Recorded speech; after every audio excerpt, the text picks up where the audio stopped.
You want the results that make it look like you lifted heavy without the risk of lifting heavy? This is for you. Hey, Deborah Atkinson, founder of Flipping 50. I've been doing this for 42 years and I don't want to get hurt either. I actually do like to lift heavy. So even if you do, stay with me because we can't lift heavy all the time. We need to cycle things so that your muscles, your bones, your ligaments, and connective tissue, most importantly, get a break. Here's how I do it though, and keep the challenge, keep my muscles quote unquote guessing. Now look, there's not science behind that, but there absolutely is science behind. We don't get to do a linear progression and keep getting harder and doing more and without getting sick or injured. And nobody wants to do that because then you're sidelined. So here's solutions for lifting and reaching muscle fatigue without having to go heavy. These are all my favorites. Are you ready? First one, adding a little power.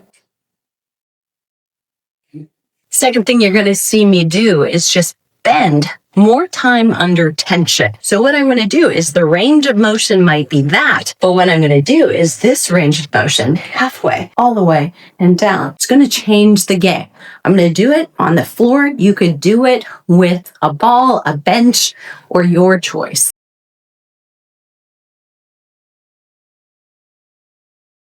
Notice what I did there. So I went from the press, I went all the way, halfway, all the way, and down, or vice versa. But basically what you're doing is think of a W. It's about what you're drawing. Full range of motion, half range of motion, go back out, come down. Full range of motion, half range of motion, full, and come down. It's a game changer. So you do 10 of those as opposed to just out and back. You're going to feel the difference. And doing that with a smaller weight, slightly slower, is going to make a huge difference. Speaking of slower, let's talk about tempo training. That just puts a little bit more time under tension. So if you're between weights and you feel like, I can't go up, I feel like I go up, I'm going to be hurt. Don't do that. Right? So instead, stick with that weight. And instead of the tempo that you've been doing, slow it down. There are 4 places where you could put a pause. So you put the brakes on the lift, you hold it at the end, and then you keep the brakes on the lower, and you hold it at that end. Not relax, not release, but still under tension. Watch how it works with the chest press I just demonstrated.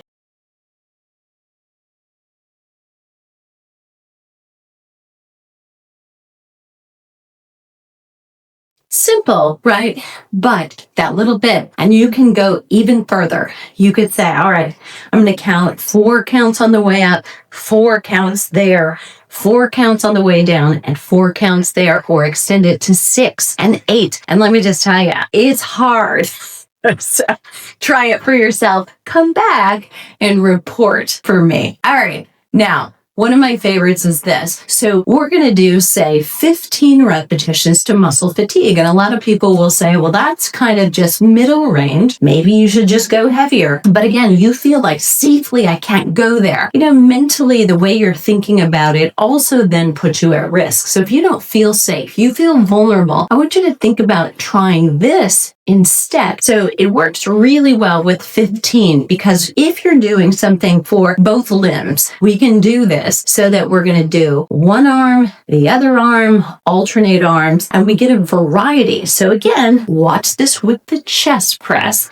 Watch how it goes. So what I'm going to do is push up for 5 with both.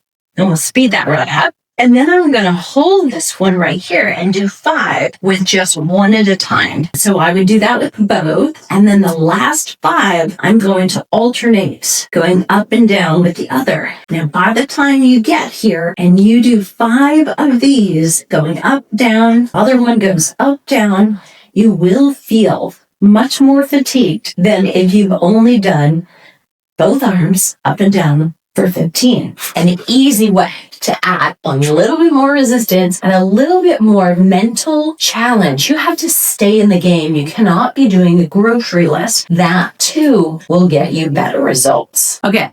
Hope that's been helpful. Let me know, what are your favorite tricks to reach muscle fatigue without going heavier? And I want to know if you try these at home and you've got a favorite, which one it is. During any workout, you could mix and mingle all of those. But you see, adding power, more time under tension, and alternating, changing the game that way can have a huge difference. So, on that same note, what I want to do here and show you is just extending the time in the eccentric contraction. So if we think of concentric and eccentric parts of the contraction, concentric is the muscle shortening. It's when we're in the lifting phase. Eccentric is when we're letting gravity win, but we're still putting the brakes on, so it's under control. The eccentric contraction is when more than 60% of the gains in your strength and in your muscle fiber size, potentially, don't let that alarm you, happen. It's the eccentric part of the contraction that really gets you results. So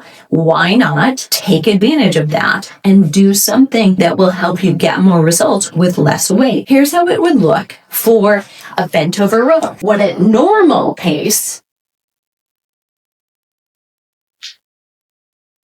and then one if I go super slow.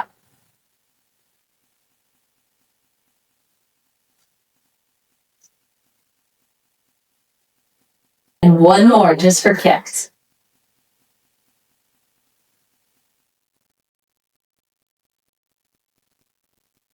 So that too, really easy way. Doesn't cost anything, but if you did 10, the traditional way of just up and down versus up and then slowly back down, you're definitely going to feel that. Same weight gets a little heavier. Here's one I really love. Now this one is fun. This is traditionally something that bodybuilders used to do forever, but think about a bicep curl. This is full range of motion. Now, if we cut it in half, it's kind of like here and down, right? And the other half of that is from here and up. And if you break a move down and you say, I'm going to do 5 or I'm going to do 7 in each half and then finish with 5 or 7 all the way, changes the game. Okay, so let's do it. So I'm going to go here and down. So still we stay slow and under control, even though it's really short range of motion. So you're always holding on to it.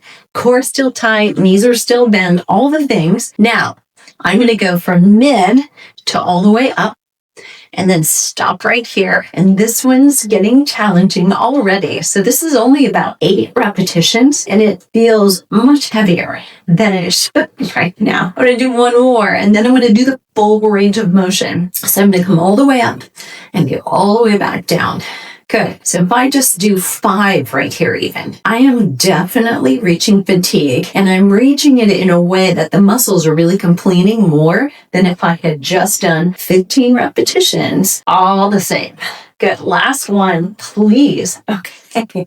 That was work. Nice. Now, I have a little bonus for you. This is one of my favorites. And if you worked out hard, you're going to take up smaller weights than you might normally do. Now these are 5s. I know you're going to ask, truly? The weights I'm lifting are none of your business because you don't have my shoulders, you don't have my history, and I don't have yours. If you are just starting out, I would say pick up 2s or 3s or your water bottle filled with sand and rocks and water. So there you have it.